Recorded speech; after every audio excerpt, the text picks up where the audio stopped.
लगातार स्वराज विद्यापीठ विकास के मानदंडों को लेकर के, विकास को लेकर के अलग अलग आयामों पर अपने विचार प्रस्तुत कर रहा है, रख रहा है। आज भी जब कभी हम सब की दृष्टि खुलती है, चाहे वो प्रिंट मीडिया हो, चाहे वो इलेक्ट्रॉनिक मीडिया हो, सब जगह विकास के जिस मॉडल को प्रस्तुत किया जा रहा है या जिस दृष्टि को आगे बढ़ाया जा रहा है, और साथ ही साथ ये भी जोड़ना चाहूँगा कि चाहे उस दृष्टि के समर्थन की बात की जाए या उसके विरोध की बात की जाए, सब जगह विकास की पश्चिमी सोच आधारित दृष्टि की बात ही होती है। बड़े बड़े इतिहासकार भी,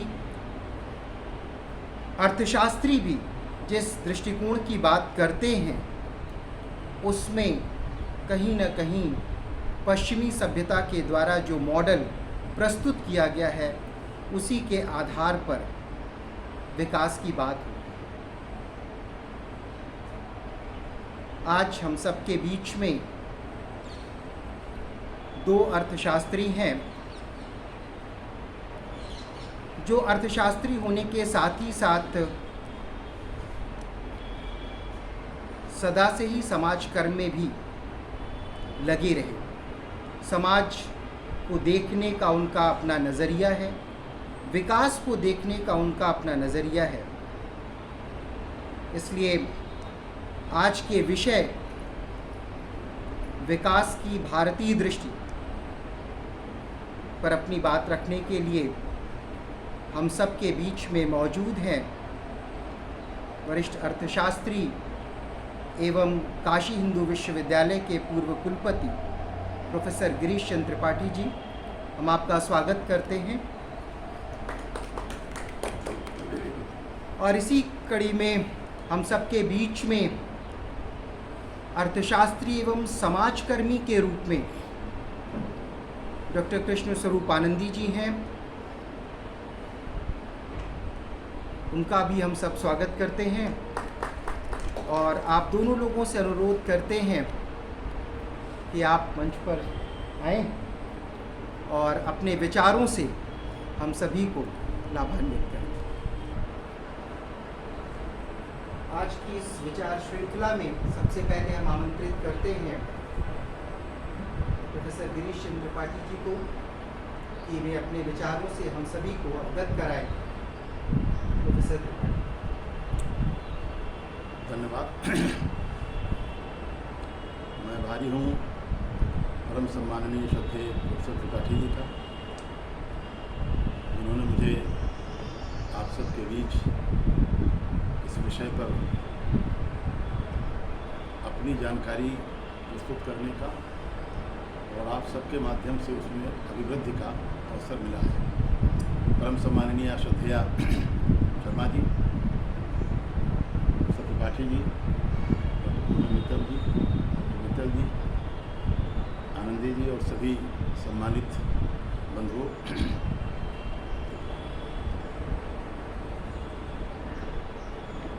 हमारे पूर्वजों ने अपने शरीर को प्रयोगशाला बनाया और इस सृष्टि के सत्य और रहस्य को जानने के लिए उन्होंने अपना पूरा जीवन समर्पित किया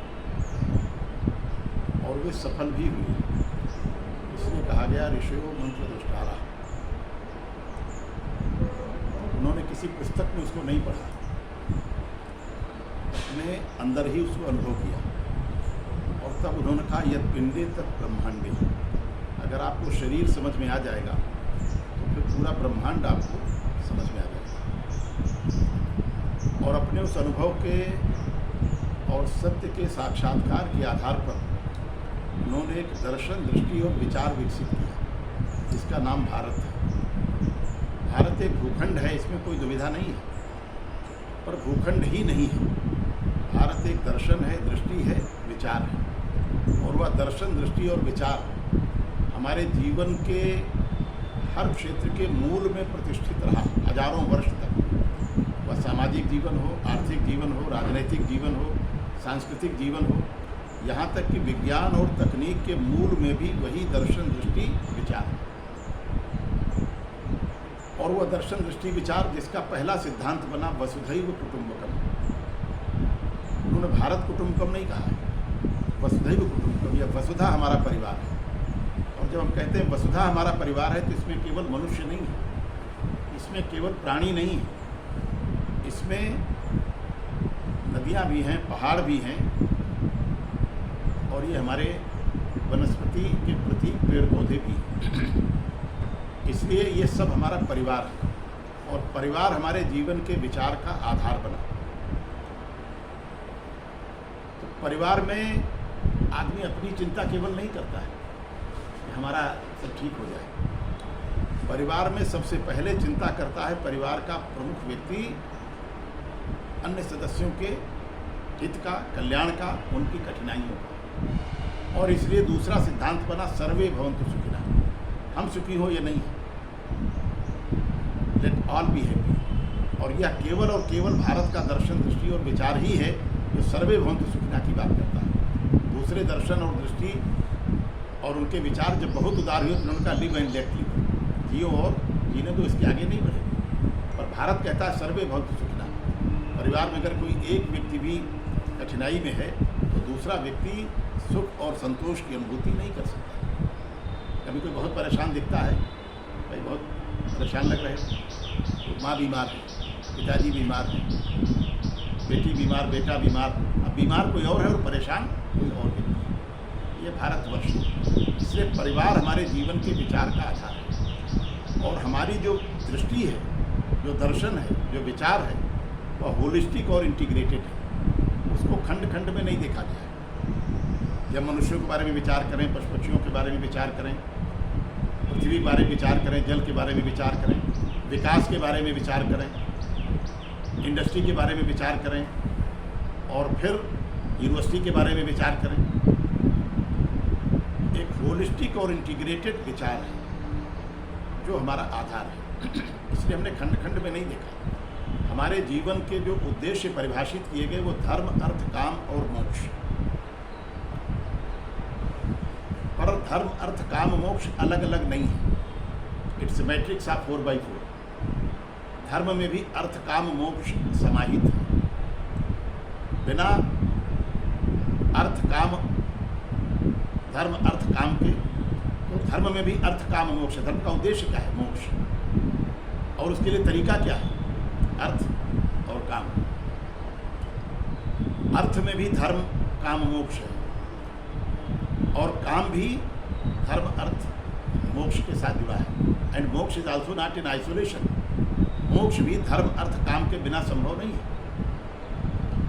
इसलिए ये सब में सब है। अर्थात कभी कभी लोग कहते हैं कि भारत में तो केवल अध्यात्म की चर्चा हुई, इन्होंने अर्थ के बारे में और भौतिकता के बारे में तो विचार ही नहीं किया। ये सोच सही नहीं। महात्मा भीष्म महाभारत में युधिष्ठिर के साथ उनका संवाद हो रहा है, और वो कहते हैं युधिष्ठिर वह महापुरुष और भाग्यशाली पुरुष जो अर्थ का साधन कर लेता है, उसका धर्म भी सिद्ध होता है और काम भी सिद्ध होता है। और आगे जो कहते हैं वो ज़्यादा महत्वपूर्ण है, वह हतभाग्य जो अर्थ का साधन नहीं कर पाता, उसका न धर्म सिद्ध होता है और न काम सिद्ध होता है। ये भारतवर्ष है। अर्थात हमने अर्थ की कभी उपेक्षा नहीं की। अर्थ भी धर्म और काम का आधार है। हमारे मन में किसी को पीड़ित देख करके बहुत कष्ट हुआ, हम उसकी मदद भी करना चाहते हैं, पर मदद तो तभी करेंगे जब हमारे पास साधन होंगे। इसलिए ये अलग अलग नहीं है। धर्म में भी अर्थ है, काम है, मोक्ष है। अर्थ में भी सब है। और अर्थ में धर्म किस प्रकार है? हमें अर्थोपार्जन करना चाहिए, क्योंकि हमारे यहाँ कहा गया है प्रथमे नार्जितम विद्या, द्वितीय नार्जितम धनम, तृतीय नार्जितम पुण्यम, चतुर्थे किम करिष्यति। आपका जो फर्स्ट पार्ट ऑफ लाइफ है उसमें अगर आपने अपने को विद्याध्ययन में नहीं लगाया और विद्या का अर्जन नहीं किया, और दूसरे पार्ट में अगर आपने अर्थ का अर्जन नहीं किया, और तीसरे पार्ट में उस विद्या और अर्थ के आधार पर आपने समाज सेवा के माध्यम से पुण्य अर्जित नहीं किया, तो चौथे पार्ट जो लाइफ है उसमें आपका जीवन व्यर्थ तो होना ही होगा। ये भारतवर्ष है। इससे हमारी जो दृष्टि है उस मूल दृष्टि ये है, और यह हर उसके आयाम में मूल में स्थापित है, और वो विकास में भी है। हमारा विकास का अभिप्राय क्या है? सबसे पहले उसका उद्देश्य स्पष्ट होना चाहिए कि विकास किस लिए चाहते हैं, विकास का मतलब क्या है। विकास में भी धर्म है, काम है। विकास हम क्यों चाहते हैं? क्योंकि माने from the very beginning of creation, जब से सृष्टि का प्रारंभ हुआ तब से ही हमारी आवश्यकताएं हमारे साथ जुड़ी, और इसलिए हम इकोनॉमिक एक्टिविटीज़ में पैदा होती ही इन्वॉल्व भी हुई। ठीक है, जब हमको कुछ नहीं मालूम था खेती कैसे होती, मैन्युफैक्चरिंग क्या है, इंडस्ट्री क्या है, तब भी हम भूख तो लगती थी, और उस भूख के लिए हम इकोनॉमिक एक्टिविटीज़ में इन्वॉल्व होते थे। तो history of economics is as old as the history of creation itself. जितना सृष्टि का क्रम है तब से ही विकास है, और इस बात को हमारे पूर्वजों ने ही ठीक प्रकार से समझा है। इसलिए उन्होंने विकास को अलग नहीं देखा है। वह विकास हमारे जीवन का पुरुषार्थ का एक हिस्सा है। पर विकास किस लिए? आवश्यकताओं की भी एक सीमा निर्धारित की गई कि कितनी आवश्यकताएं आपकी होनी चाहिए, क्योंकि आपका विकास, प्राणियों का विकास, इस धरा का विकास, जल का विकास, वायु का विकास, ये सब एक दूसरे से जुड़े हैं। जैसे हम कहते हैं जल जीवन है, बिना जल के हमारा जीवन नहीं जी सकता। पर अगर जल प्रदूषित होगा तो फिर जीवन नहीं, वह मरण बनेगा। वायु प्राणदायिनी शक्ति है, पर अगर वह प्रदूषित होगी तो प्राणदायिनी नहीं, प्राणहारिणी बनेगी। इसलिए हमें अपने विकास के स्वरूप को और विकास के मॉडल पर विचार करते समय इनके विकास का भी विचार करना, यह हमारी विकास की अवधारणा की दृष्टि और उसके मूल में यह विचार रहा है। कि हम अपना विकास करेंगे और आपके विकास पर विचार नहीं करेंगे, ये भारत नहीं है।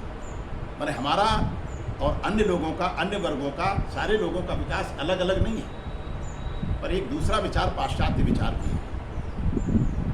वो क्या कहता है? कहता है कि संपूर्ण सृष्टि हमारी भोग भूमि है और मैं इसका भोगता हूँ, और इसी विचार के चलते सारी चीज़ें हमारे लिए साधन है। धरती प्रदूषित हुई, जल प्रदूषित हुआ, वायु प्रदूषित हुई, अपने होठ लाल करने के लिए हमने पशु पक्षियों का रक्त पिया, और अब मनुष्य का रक्त पीने में भी कोई कठिनाई नहीं है, क्योंकि वो भी तो ह्यूमन रिसोर्स है, साधन वो भी है। अगर हमें लगता है कि ये मनुष्य हमारा साधन बन सकता है और हमारी तरक्की हो सकती है, तो कोई अगर उपाय निकलेगा तो हम उसका भी उपयोग अपने हित में करेंगे, और ऐसा हो रहा है। जैसे हमारी इंडस्ट्रीज़ हैं, अब इंडस्ट्रीज़ में दो ग्रुप नहीं थे, एक एम्प्लॉयर है, एक एम्प्लॉई है। अब एम्प्लॉई कहता है हमारी मांगें पूरी हो चाहे जो मजबूरी हो। ये भारत नहीं है। या एम्प्लॉयर ये सोचता है कि हमारा प्रॉफिट रेशियो जो है वो कैसे ही लार्ज हो, भले ही हमको इनका शोषण करना पड़े। तो जब तक उनकी मजबूरी रही तब तक हमने उनका शोषण किया, और जब वो अपनी उस मजबूरी से ऊपर उठे तो वो अपनी केवल अपने शोषण का निराकरण नहीं करना चाहते, वो भी उस इंडस्ट्री का शोषण करना चाहते। पर भारत का विचार क्या है? इंडस्ट्री हमारा परिवार है, और हम सब लोग तभी तरक्की करेंगे जब यह इंडस्ट्री बनी रहेगी, इसका विकास होगा।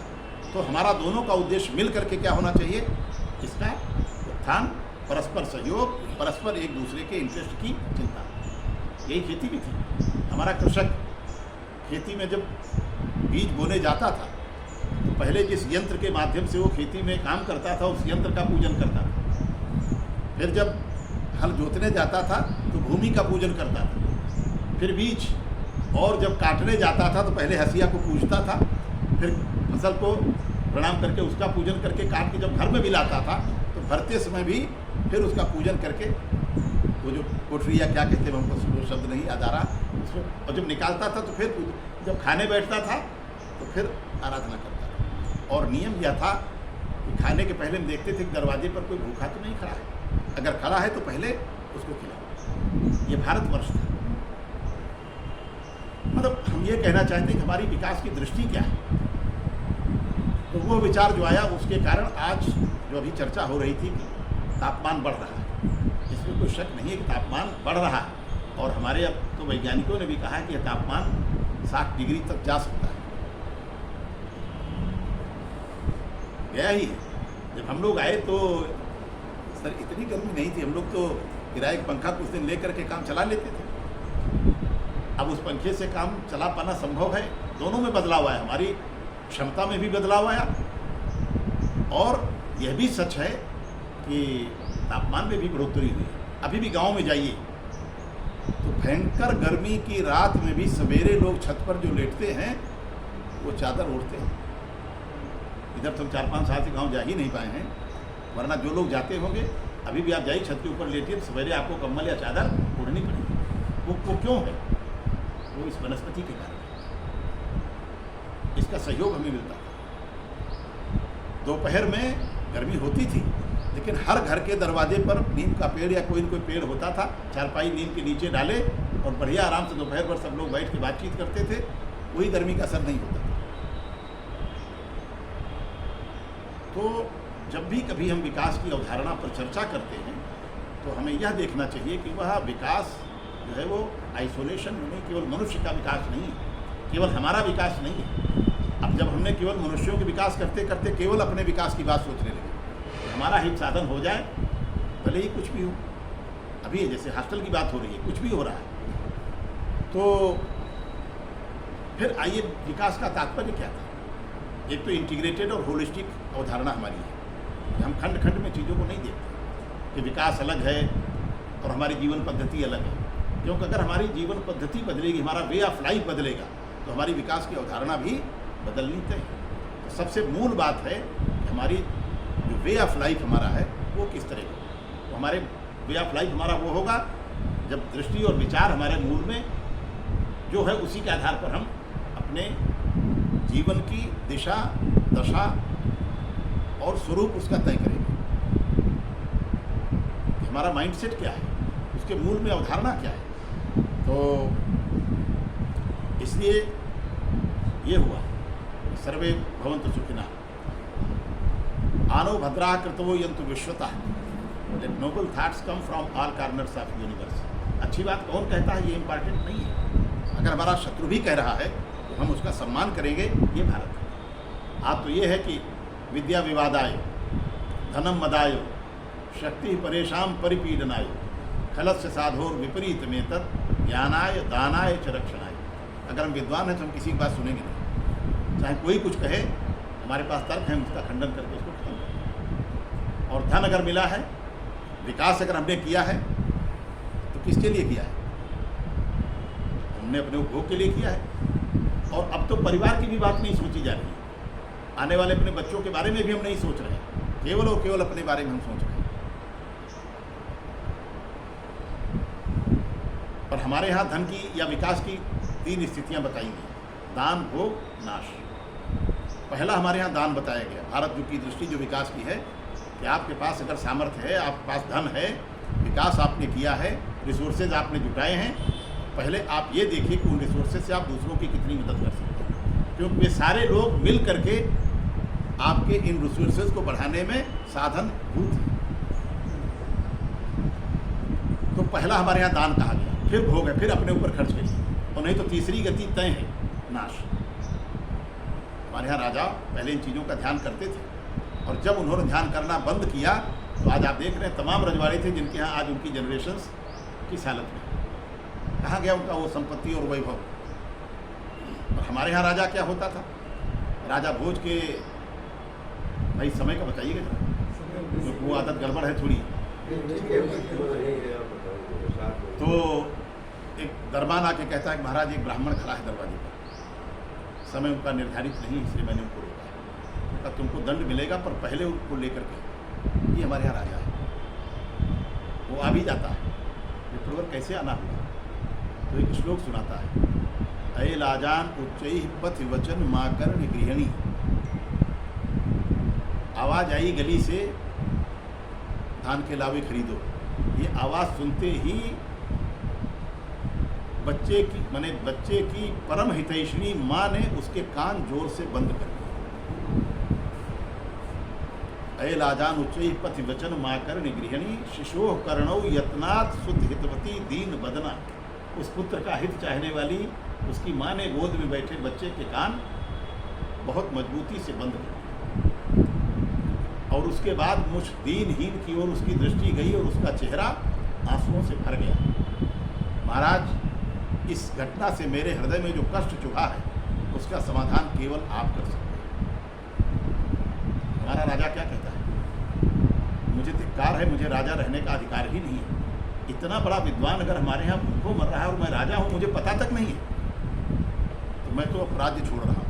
लेकिन राज्य छोड़ने के पहले इनके एक एक अक्षर पर 1-1 लाख स्वर्ण मुद्रा दी जाए। वो कहता मैं लूँगा नहीं इसको। राजा कहते नहीं, लेना पड़ेगा। तो मैं जा रहा हूँ, मुझे केवल इतना चाहिए कि ये घटना दोबारा न हो। मैं तो दिन भर लिखने पढ़ने में लगा रहता हूँ, घर हमारा कैसे चलता है मुझे पता ही नहीं है। आज ये घटना देख करके तो मैं फिर जा रहा हूँ, महाराज मुझे क्षमा करिएगा। अब दोनों की जय जयकार प्रजा कर रही है। एक वो जो कह रहा है मुझे इससे ज़्यादा नहीं चाहिए, और एक वो कह रहा है कि नहीं, हमारा नियम है, मांगने वाले को जितना मांगता है उससे ज़्यादा देते हैं, ये हमारा नियम है। कहा नहीं, तब मैं जा रहा हूँ। ये भारतवर्ष था, ये राजा थे हमारे। तो क्योंकि राजा भी अगर उसके दर्शन दृष्टि और विचार के मूल में सबके एक ही दृष्टि है। अब यहाँ जो मांगने आया उसके मूल में भी वही दर्शन दृष्टि विचार है, और जो देने वाला बैठा है उसके दर्शन दृष्टि विचार भी वही है। तो नीतियाँ बनाने वाले, उन नीतियों पर चलने वाले, उनकी व्याख्या करने वाले हम लोग, इनके सबके मूल में एक ही दर्शन दृष्टि विचार अगर रहेगा तब तो उन नीतियों में कहीं क्लेश नहीं। वो बनाएंगे, लोग क्रियान्वित करेंगे, हम उनकी व्याख्या करेंगे, समयानुकूल और देशानुकूल उनमें जो परिवर्तन होने हैं उन पर भी विचार किया जाएगा। पर आज क्या है, हम भी जब किसी नियम कानून या किसी पॉलिसी पर उसको हम डिस्कस करने बैठते हैं तो हमारे मन में भी पहले से विचार होता है कि करना क्या। ये नहीं कि हम उसको पॉलिसी को ठीक से हमने तय कर लिया। टीवी पर बैठते ही आप देख लीजिए, जो विवेचक बैठे हैं उनके मन में पहले से तय है कि हमको क्या बोलना है। फिर आप बोलिए, हम उसका कोई भी आप बात करेंगे, हम उसका खंडन करेंगे। ये भारतवर्ष नहीं है। फिर क्या कहा गया, हमें विकास का स्वरूप कितना चाहिए, विकास का मतलब क्या है, किस लिए है विकास, और उसका स्वरूप क्या होगा। हमारे यहाँ कहा गया कि ये जो संसाधन दिखाई पड़ रहे हैं इन पर आपका अधिकार केवल नहीं है, ये केवल आपके नहीं है कि जितना बड़ा चाहो उतना घर बना लो, जितना चाहो उसमें सब चीज़ भर, ये सब आपका नहीं है। यावत प्रियेत जठरम तावत स्वत्वम हिदेहिनाम अधिकम योभिमन्येत सस्तेन दंडमर्हति। You have your claim over the resources to the extent of your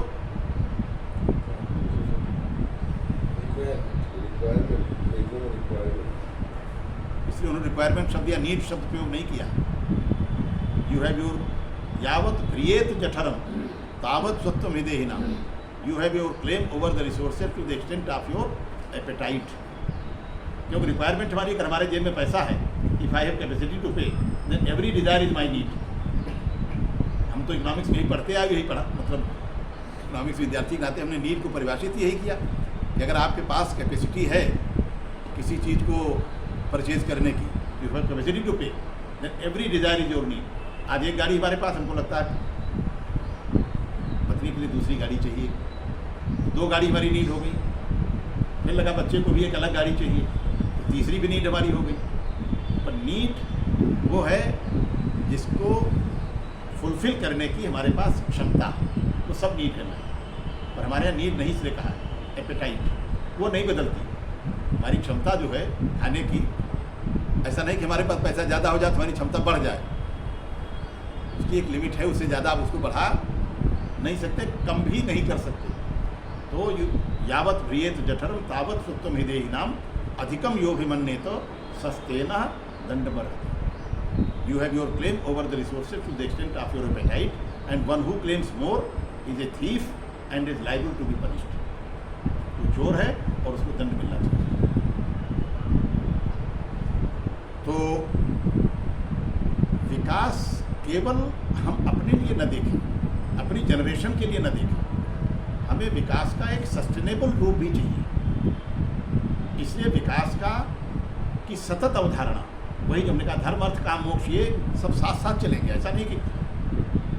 इस एज में केवल धर्म पर विचार होगा, इस क्षेत्र में केवल धर्म पर विचार होगा।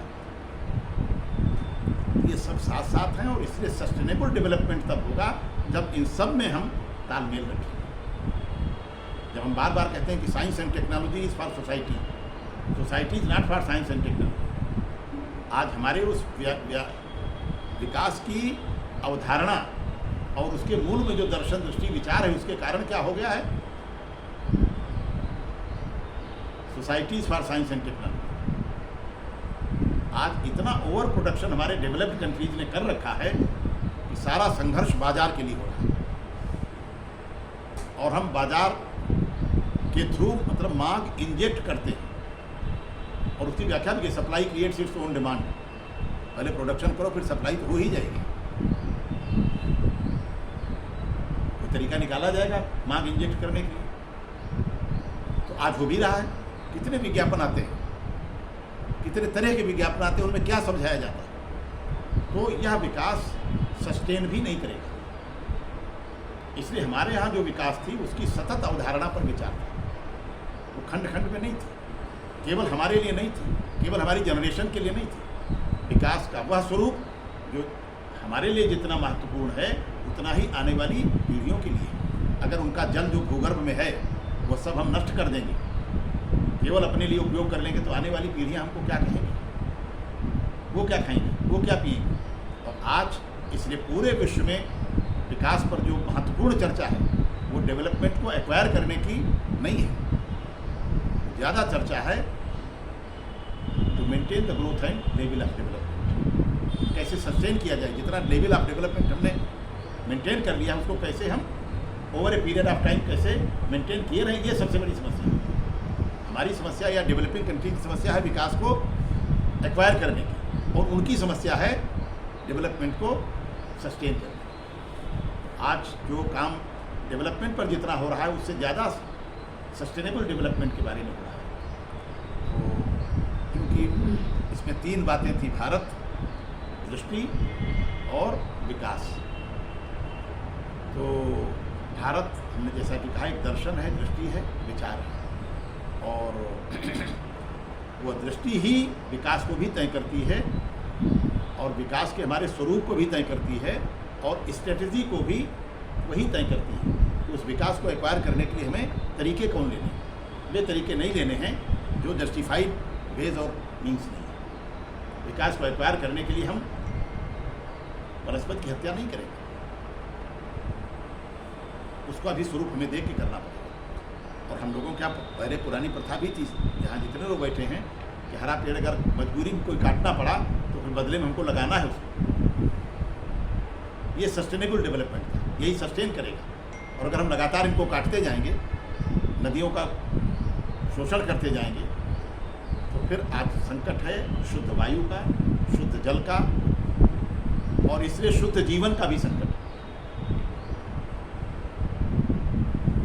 हमारे यहाँ मतलब इन चीज़ों पर बहुत एक होलिस्टिक और इंटीग्रेटेड अप्रोच रही है।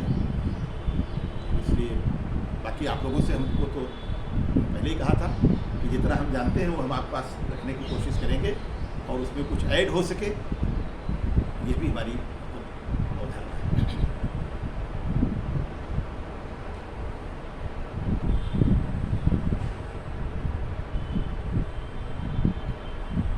मित्रों, अभी भाई डॉक्टर गणेश चंद्र त्रिपाठी जी ने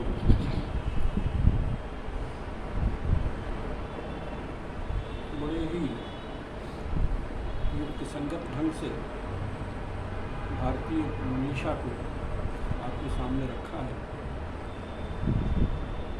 मेरा अध्ययन उस तरह का तो नहीं है, मैं कोशिश कर रहा हूँ। दुनिया में जिन लोगों ने भी आज के विकास मॉडल के विकल्प की तलाश करनी चाहिए, उन लोगों का ध्यान भारतीय जीवन दृष्टि की तरफ गया है। महात्मा गांधी को ले, प्रोफेसर E.F. शुमाकर को ले, प्रोफेसर J.C. कुमारप्पा को ले, सब गए हैं भारतीय जीवन दृष्टि की ओर। तो थोड़ी चर्चा भारतीय जीवन दृष्टि की, भारतीय मनीषा की, भारतीय उदात्त जीवन मूल्यों की जाए, ये अवश्य है कि भारतीय वाङ्मय में विकास शब्द नहीं मिलता है। दो शब्द प्रमुखता के साथ मिलते हैं, एक मिलता है अभ्युदय और दूसरा मिलता है निःश्रेयस। अभ्युदय का मतलब है कि हम सतत ऊपर उठें और निःश्रेयस का मतलब है मोक्ष, मुक्ति। यानी भोग और मोक्ष दोनों को साथ साथ साधने की बात है। हमारे यहाँ धन कमाने पर रोक नहीं है। न्यायपूर्ण ढंग से धन आप खूब कमाएं, इसकी बात है। इसीलिए यजुर्वेद में कहा गया है कि 100 हाथों से कमाइए और सहस्त्र हाथों से दान कीजिए।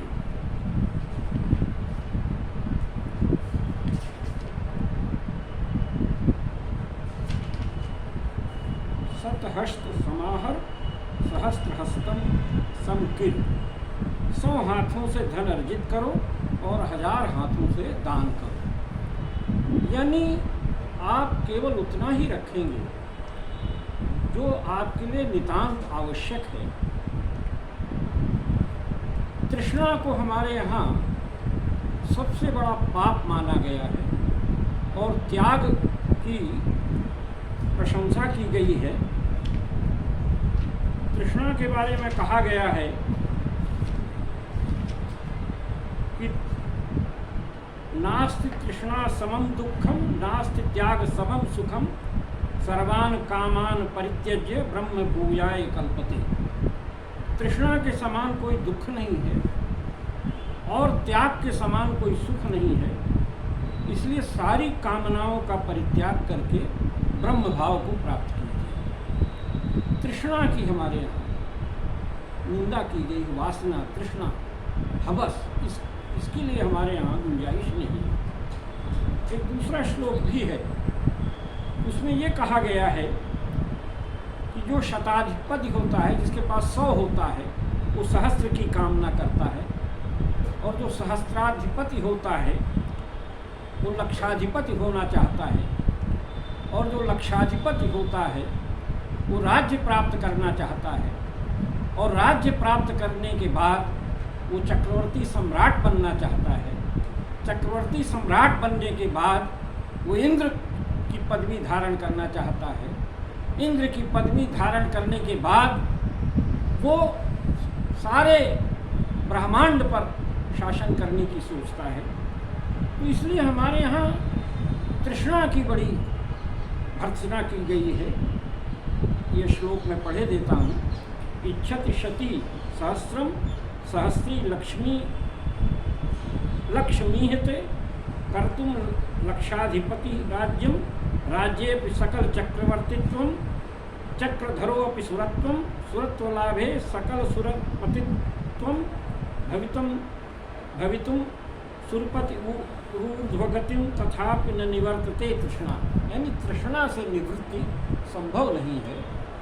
इसलिए जिन मनीषियों ने भी नए मॉडल की चर्चा की है, उसमें उन्होंने तृष्णा का निषेध किया है। Professor JK. मेहता ने वांटलेसनेस की बात की है। गांधी जी ने कहा है कि जो हमारी ये आवश्यकताएं हैं, इन पर रिस्ट्रेंट होना चाहिए। रिस्ट्रेंट अपॉन कंजम्पशन, उपभोग पर नियंत्रण होना चाहिए। और सभ्यता का विकास जो है वो रिडक्शन ऑफ वांट्स में है, न कि मल्टीप्लिकेशन ऑफ वांट्स में है।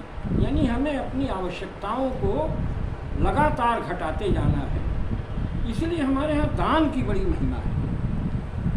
धन खूब कमाइए, न्यूनतम आपका है, शेष सारा समाज का है। रहीम के बारे में कहा जाता है कि वो रोज़ दान करते थे, और दान करते समय जिसको दान देते थे उसकी तरफ नहीं देखते थे और देते जाते थे। तो जब उनसे पूछा गया कि भाई ऐसा क्यों करते हैं, तब उन्होंने जो दोहा कहा है वो मैं आपके सामने रखना चाहूँगा रहीम का मतलब है भारतीय मनीषा से ही निकला हुआ तत्व, मैं उनको अलग नहीं मानता हूँ।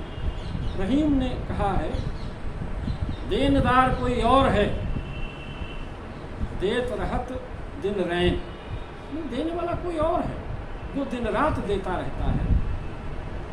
और आगे कहते हैं कि लोगों को भ्रम हो गया है, भ्रम भयो लोग भरम हम पे करें ताते नीचे गए। ताते नीचे गए। इसलिए हमारे नयन जो है हमेशा नीचे रहते हैं, क्योंकि लोगों को भ्रम हो रहा है कि मैं दे रहा हूँ। तो यानी ओवर एंड एबव कंजम्पशन जो कुछ है वो आपका नहीं है, वो समाज का है। समाज, यही गांधी जी का ट्रस्टीशिप है। और ट्रस्टीशिप के सिद्धांत को पॉलिटिक्स में अगर आप ले जाएंगे तो ये होगा कि ये राज्य जनता का है, जनता की तरफ से मैं इसको देख रहा हूँ। जैसे ये कहा गया है कि छत्रपति शिवाजी महाराज को महाराज ने अपना राज्य ले जा करके समर्थ रामदास जी के चरणों में अर्पित कर दिया। ये राज्य मैं आपको देता हूँ। उनका मैं ले लेता हूँ। कहा अब ये राज्य हमारा हो गया। उनका हाँ, कहा ऐसा है, अब मैं तुम्हें दे रहा हूँ, तुम मेरी तरफ से राजकाज संभालोगे। यानी निर्लिप्त होकर के, वासना मुक्त होकर के आप सब। इसीलिए गांधी जी ने यहीं से लिया होगा चीज़ें, जब वो कहते हैं I hate privilege and monopoly, whatever can not be shared with the masses is a taboo to me. यानी सत्ता और संपत्ति का केंद्रीकरण नहीं होना चाहिए। ये विचार जिन मनीषियों ने लिया होगा, उनके दिमाग में आया होगा परिग्रह, अपरिग्रह। यानी न्यूनतम हमारे पास होना चाहिए, जो कुछ हमारी नितांत मूलभूत आवश्यकताओं से अधिक है वो समाज का है। यानी न तो सत्ता का केंद्रीकरण होना चाहिए, न स्वामित्व का केंद्रीकरण होना चाहिए। ये जो decentralisation of economic power, decentralisation of political power, ये अपरिग्रह से निकलता है। अपरिग्रह पर सबसे ज़्यादा जोर जो है जैन धर्म देता है। और गौतम बुद्ध जब अष्टांगिक मार्ग की बात करते हैं तो उसमें 8 अंगों में एक अंग है सम्यक आजीविका। यानी आप अपनी आजीविका सम्यक तरीके से अर्जित करेंगे। इसको प्रोफेसर शुमाकर ने लिखा है कि ये most rational way of economic life है कि आप स्थानीय संसाधनों से उत्पादन करेंगे और प्रकृति को आप ठेस नहीं पहुंचाएंगे, प्रकृति को क्षति नहीं पहुंचाएंगे। ये जो चिंतन प्रोफेसर E.F. शुमाकर ने लिया है स्मॉल इज ब्यूटीफुल में, ये उन्होंने कहा है कि ये बुद्धिस्ट इकोनॉमिक्स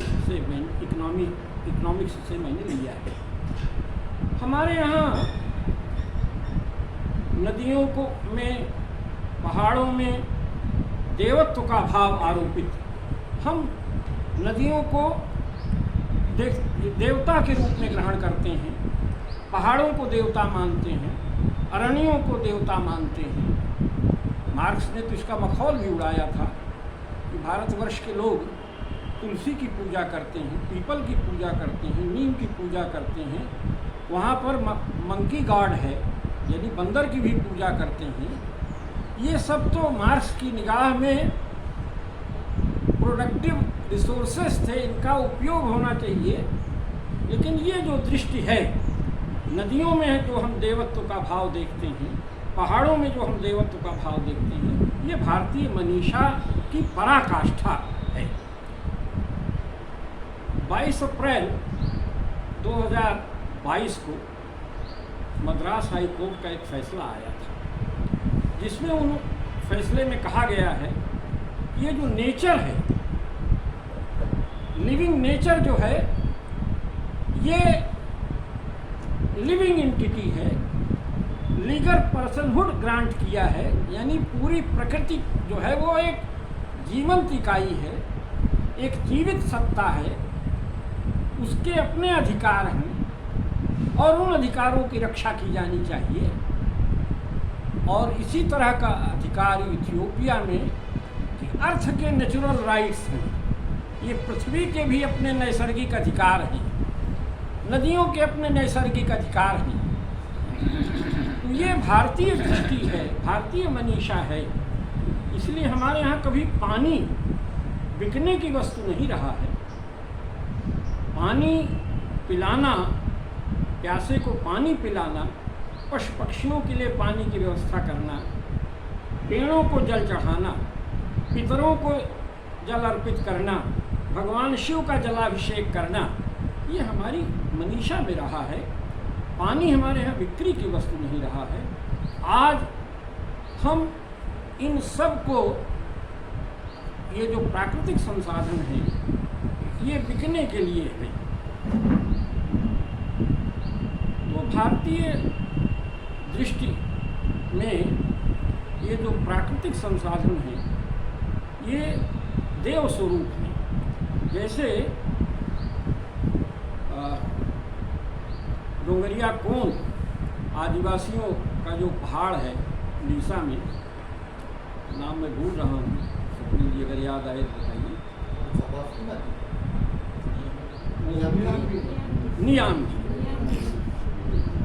नियामगिरी के इर्द गिर्द 11 आदिवासियों की ग्राम सभाएं थी। माननीय सर्वोच्च न्यायालय ने कहा कि इन लोगों से पूछा जाना चाहिए कि क्या इसमें बॉक्साइट खनन की अनुमति दी जानी चाहिए। तो सारी पल्ली सभाओं में ने ध्वनिमत से ये कहा कि ये नियमगिरी जो है, ये हमारे देवता यहाँ पर रहते हैं और नियमगिरी पर्वत पर नियम राजा रहते हैं, जो सारे ब्रह्मांड के लिए नियम बनाते हैं। इनको हम नहीं दे सकते। ये नदियाँ, ये पहाड़, ये जंगल, ये प्राकृतिक संसाधन यूँ ही खर्च करने के लिए नहीं। अभी कुछ ही दिनों पहले रिपोर्ट आई है ब्राज़ील के बारे में। रिपोर्ट आई है कि जनवरी से अप्रैल के बीच में 12,000 वर्ग किलोमीटर अमेजन के जंगल साफ हो गए, आग लग गई, जल गए। 12,000 वर्ग किलोमीटर अगर ध्यान से देखा जाए तो ये कतर के क्षेत्रफल के बराबर है।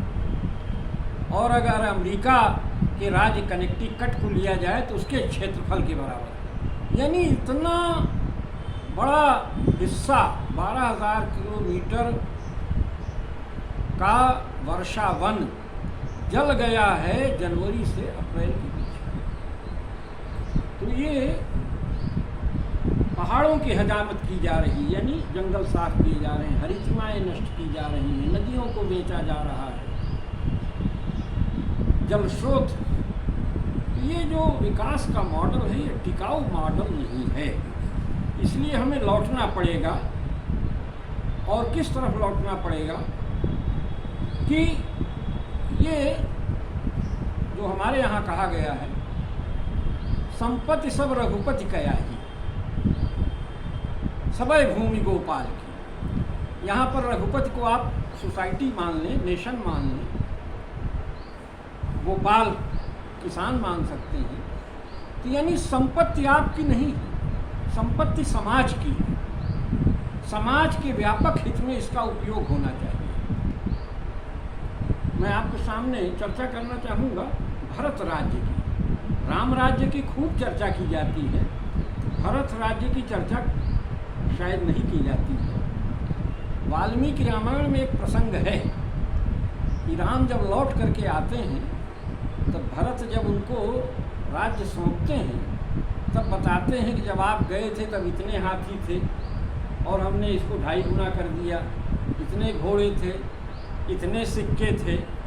और वो बताते हैं कि हमने अपने ऊपर उतना ही खर्च किया जितने से मैं जीवित रह सकता था, और शेष में राज्य कोष बढ़ाता गया, राज्य के सारे अंगों में अभिवृद्धि करता गया, जो 7 अंग हैं, सप्तांगों में वृद्धि करता गया। तो यानी राजा को इस तरह से होना होगा, क्योंकि भरत मानते थे कि ये राज्य मेरा नहीं है, ये राज्य राम का है, यानी समाज का है, लोगों का है। अपने ऊपर न्यूनतम खर्च करते थे, तपस्वी की तरह रहते थे।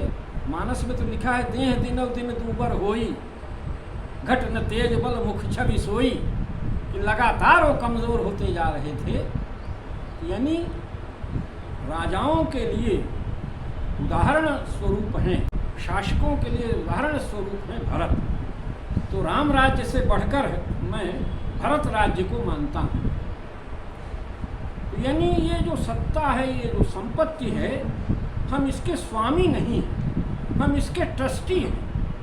लोगों ने धरोहर के रूप में हमें सौंपी है, तो हमें इसका सार संभाल रखना है, इसको सवाया करना है, न्यूनतम अपने ऊपर खर्च करना है। तो भारतीय जो दृष्टि है, भारतीय मनीषा जो है, वो हमको नए मॉडल के सूत्र संकेत देती है, स्पष्ट तौर पर देती है। धन की गति के बारे में प्रोफेसर त्रिपाठी जी ने बताया ही है। हमारे यहाँ दान के लिए भी एक शब्द आया है, दानम समविभागा। यानी दान इस तरह से हम करेंगे कि समाज में इक्विटेबल डिस्ट्रीब्यूशन हो जाए। यानी हम कमाएं, धनोपार्जन करें, लेकिन वो धन जो है समाज में जाए। तो ये जो दान है, दानम समविभागा, तो ये वासना जो संपत्ति, गांधी जी से भी किसी ने कहा कि बापू, मैं चाहता हूँ कि मेरी सारी ये संपत्ति का राष्ट्रीयकरण हो जाए। गांधी जी ने कहा मेरे पास तो कुछ नहीं है, धोती लंगोटी है, इसी का। तो गांधी जी ने एक बात कही थी कि केवल संपत्ति का राष्ट्रीयकरण हो इतना ही काफ़ी नहीं। जो संपत्ति के प्रति हमारी वासना है, जो संपत्ति के प्रति हमारी तृष्णा है, उसका निरसन होना चाहिए। तो तृष्णा के समान कोई पाप नहीं है, त्याग के समान कोई सुख नहीं है। ये जो भारतीय दर्शन हमको सिखाता है। और एक जो सबसे बड़ी चीज़ है, जो श्लोक है, ओम पूर्णमदः पूर्णमिदम्, यानी हमारे यहाँ कंपार्टमेंटलाइजेशन नहीं, हम चीज़ों को समग्रता में सोचते हैं। हमारे यहाँ ये खाना नहीं है कि यार अर्थशास्त्र है, ये राजनीति है, ये समाज है, ये धर्म है। जैसा त्रिपाठी जी कह ही रहे थे कि हमारे यहाँ ये सब इंटीग्रेटेड होल है, life is an individual whole. और हमारी सभ्यता जो है, हमारी संस्कृति जो है, वो शहरी नहीं रही है, और कुछ हद तक कहा जा सकता है कि वो ग्रामीण भी उस तरह से नहीं रही है। हमारी पूरी संस्कृति जो है वो आरण्यक संस्कृति रही है, अरण्य संस्कृति रही है। तो आज आवश्यकता है अरण्यों को बचाने की। बस्तर में अगर दंडकारण्य उजड़ रहा, हसदेव के जंगल अगर साफ हो रहे, बड़े बड़े इंफ्रास्ट्रक्चरल प्रोजेक्ट्स अगर ज़मीनों को लीलते जा रहे हैं, शहर बढ़ता जा रहा है दानवाकार ढंग से, ये घोर चिंता का विषय है। शुरुआत तो स्वयं से ही करनी होगी। जो परिवर्तन हम समाज में घटित करना चाहते हैं, उसकी शुरुआत हमें स्वयं से करनी होगी। अगर हम चाहते हैं कि समाज में तृष्णा पर नियंत्रण हो, हमारे अंदर तृष्णा बढ़ती जा रही है, उस पर नियंत्रण करना होगा। और जो पौर्वात्य दर्शन है, वो टिकाऊ दर्शन है। मार्क्स ने भी लिखा है कि जो एशियाई समाज है, वहाँ गांव मजबूत है, ग्रामोद्योग मजबूत है, गांव आत्मनिर्भर है। तो एशियाटिक मोड ऑफ प्रोडक्शन को तोड़ने में बड़ी, तो चाहते थे टूटे, यही टिकाऊ है। एशियाटिक मोड ऑफ प्रोडक्शन ही टिकाऊ रहा है। वो भारतीय तत्व ज्ञान को की ओर गहराई से देखने की आवश्यकता है। उसमें जो क्षेपक है उनमें नहीं फंसना है, जो उसका जो मूल धारा है उसको पकड़ने की आवश्यकता है।